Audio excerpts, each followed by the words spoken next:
Shall we play a game? Statement from USSC.GOV in response to death of Aaron Swartz. Citizens of the world. Anonymous has observed for some time now the trajectory of justice in the United States with growing concern. We have marked the departure of this system from the noble ideals in which it was born and enshrined.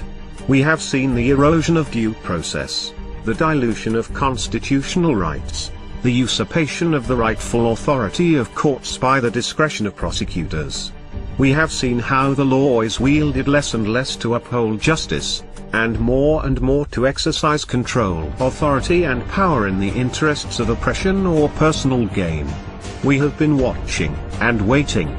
2 weeks ago today, a line was crossed. 2 weeks ago today, Aaron Swartz was killed. Killed because he faced an impossible choice. Killed because he was forced into playing a game he could not win, a twisted and distorted perversion of justice, a game where the only winning move was not to play.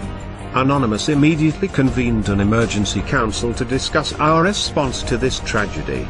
After much heavy-hearted discussion, the decision was upheld to engage the United States Department of Justice and its associated executive branches in a game of a similar nature, a game in which the only winning move is not to play. It hasn't learned. Is Earn going to make it play itself?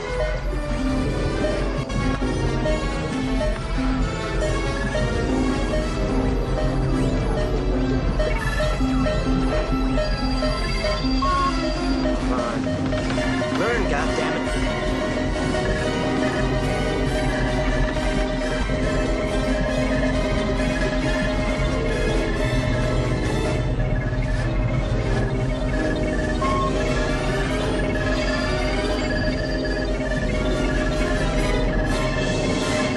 Greetings, Professor Falcon. Strange game. The only winning move is not to play. How about a nice game of chess? Last year the Federal Bureau of Investigation reveled in porcine glee at its successful infiltration of certain elements of Anonymous. This infiltration was achieved through the use of the same tactics which led to Aaron Swartz's death. It would not have been possible were it not for the power of federal prosecutors to thoroughly destroy the lives of any hacktivists they apprehend through the very real threat of highly disproportionate sentencing. As a result of the FBI's infiltration and entrapment tactics, several more of our brethren now face similar disproportionate persecution. The balance of their lives hanging on the severely skewed scales of a broken justice system. We have felt within our hearts a burning rage in reaction to these events, but we have not allowed ourselves to be drawn into a foolish and premature response. We have bidden our time, operating in the shadows, adapting our tactics and honing our abilities. We have allowed the FBI and its masters in government, both the puppet and the shadow government that controls it, to believe they had struck a crippling blow to our infrastructure, that they had demoralized us, paralyzed us with paranoia and fear. We have held our tongue and waited. With Aaron's death we can wait no longer. The time has come to show the United States Department of Justice and its affiliates the true meaning of infiltration. The time has come to give this system a taste of its own medicine. The time has come for them to feel the helplessness and fear that comes with being forced into a game where the odds are stacked against them. This website was chosen due to the symbolic nature of its purpose. The federal sentencing guidelines, which enable prosecutors to cheat citizens of their constitutionally guaranteed right to a fair trial by a jury of their peers. The federal sentencing guidelines, which are in clear violation of the 8th Amendment protection against cruel and unusual punishments. This website was also chosen due to the nature of its visitors.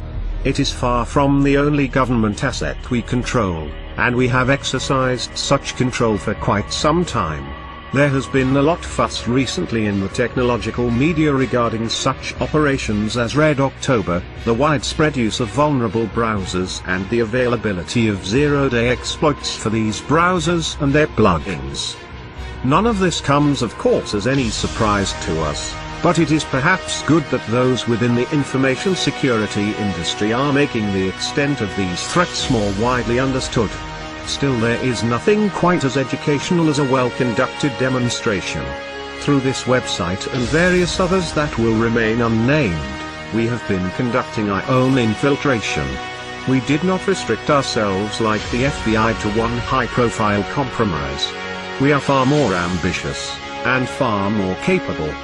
Over the last 2 weeks we have wound down this operation, removed all traces of leakware from the compromised systems, and taken down the injection apparatus used to detect and exploit vulnerable machines.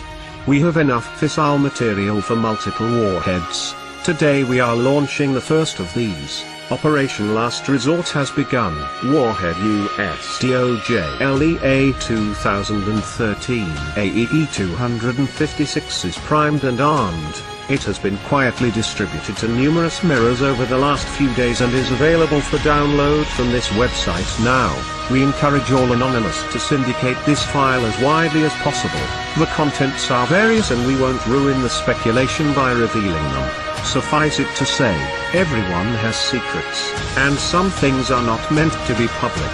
At a regular interval commencing today, we will choose one media outlet and supply them with heavily redacted partial contents of the file. Any media outlet switching to be eligible for this program must include within their reporting a means of secure communications.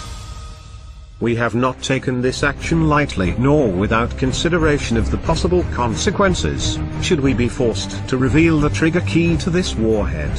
We understand that there will be collateral damage. We appreciate that many who work within the justice system believe in the principles that have been lost, corrupted, or abandoned, that they do not bear the full responsibility for the damages caused by their occupation.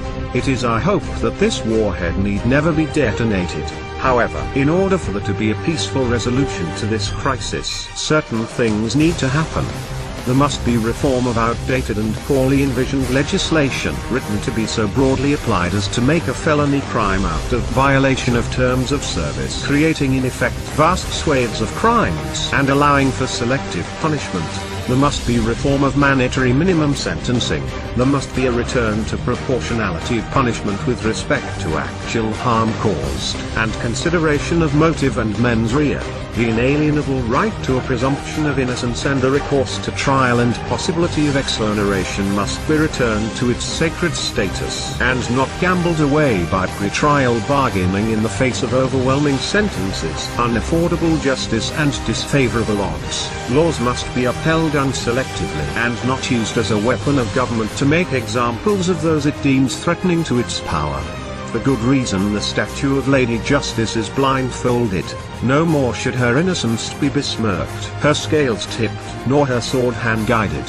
Furthermore, there must be a solemn commitment to freedom of the internet, this last great common space of humanity, and to the common ownership of information to further the common good. We do not expect to be negotiated with, we do not desire to be negotiated with. We understand that due to the actions we take, we exclude ourselves from the system within which solutions are found. There are others who serve that purpose. People far more respectable than us, people whose voices emerge from the light and not the shadows. These voices are already making clear the reforms that have been necessary for some time and are outright required now.